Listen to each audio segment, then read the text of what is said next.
Hello, नमस्ते. कसे आहात सगळेजण? मस्त मजेत ना? मी पण.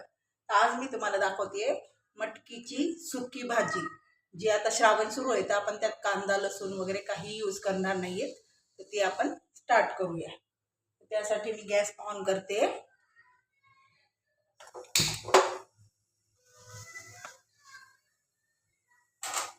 आणि कढईमध्ये अंदाजे 1.5 चमचा तेल घालते.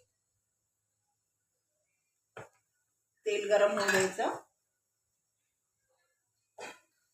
त्यासाठी मी ही मटकी मोड आणून धुवून निथळून घेतलेली आहे. आता आपण तेल गरम झालं की त्यात जिरे मोहरी घालूया.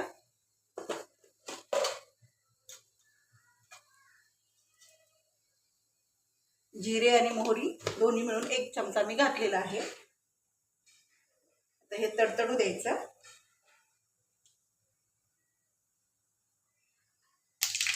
जिरे मोहरी तडतडतंय. गॅस बारीक करून मी यात 1 हिरवी मिरची टाकते. त्यानंतर कढीपत्ता थोडासा. हिरवी मिरची ऑप्शनल आहे. 2 पिंच हिंग टाकलाय आणि आता टाकायचे 1 टोमॅटो मी बारीक चिरून घेतलेला आहे.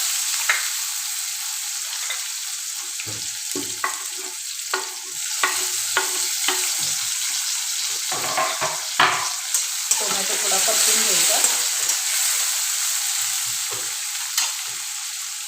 टोमॅटो टाकल्यावर थोडंसं अर्धा छोटा चमचा मीठ टाकले.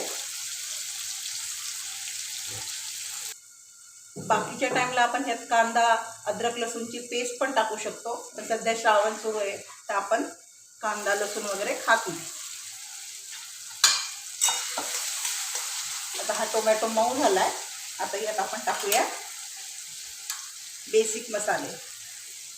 हळद, 1 चमचा लाल मिरची पावडर. लाल मिरची पावडर आपल्या अकॉर्डिंगली, कुणाला तिखट जास्त लागत असेल तर अजून अर्धा 1 चमचा जास्त टाकली तरी चालते. हा गरम मसाला. गरम मसाला मी 1.5 छोटा चमचा टाकते. हे एकदा परतून घ्यायचं आणि थोडीशी या वेळेला कोथिंबीर टाकायची यात. बाकीची नंतर टाकायची. 1 ते 1.5 मिनिट त्याला वाफ येऊ द्यायची.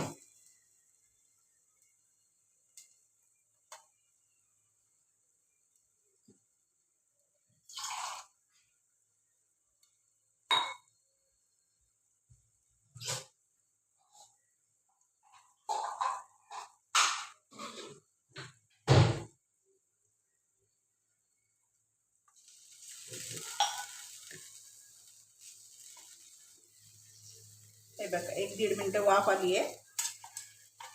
त्यानंतर आपण ही निथळून घेतलेली सगळी मटकी यात घालायची.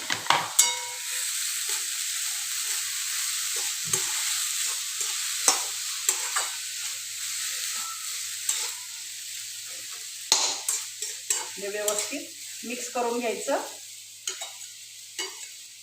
आणि हा 2 चमचे दाण्याचा ओबडधाबड केलेला कूट आहे तो हा पण मिक्स करून घ्यायचा.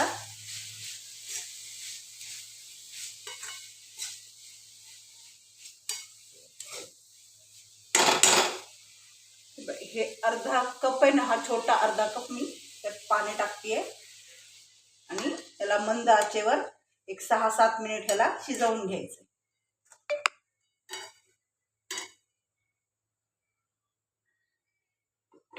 हे कव्हर करून ह्याला शिजवून घेऊया आपण. कव्हर करून आपण ह्याला 5 ते 7 मिनिटं शिजवून घेऊया आणि मग तुम्हाला मी दाखवते. आणि लास्टला मग कोथिंबीर आणि हे 2 चमचे खोबऱ्याचा किस आहे. हे ऑप्शनल आहे पण यानं टेस्ट चांगली लागते कारण आपण सध्या कांदा लसूण वगैरे काही घालत नाही यात. त्यामुळे खोबऱ्याचा किस घालायचा आपण. हे बघा आपली सुकी भाजी रेडी झाली आहे. मी तुम्हाला दाबून दाखवते. मटकी दाबल्या जातीये म्हणजे ही शिजली. ही खूप गाळ शिजवायची नसती. अशी बोट चेपी शिजली की रेडी आहे. हे बघ बोट चेपी शिजलेली आहे. तर आपली भाजी रेडी आहे. आता मी तुम्हाला दाखवते. ह्याच्यात लास्टला अजून थोडी कोथिंबीर टाकायची आणि हा नारळाचा किस आहे. सुकं नारळ आहे. ओलं नारळ टाकलं तरी चालतं. तुमच्याकडे ओलं नारळ असेल तर आणखीन छान चवीला लागतं ते. हे मिक्स करून घ्यायचं.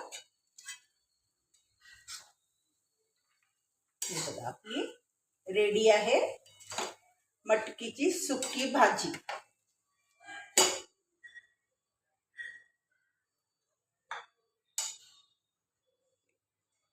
रेडी आहे आपली मटकीची सुकी भाजी पोळी सोबत खायला. ही आपण प्रवासात पण घेऊन जाऊ शकतो. सुकी असल्यामुळे ही आपण कॅरी करू शकतो. तर भेटूया आपण पुढल्या व्हिडिओत. थँक्यू. बाय. भेटूया नेक्स्ट व्हिडिओमध्ये. बाय.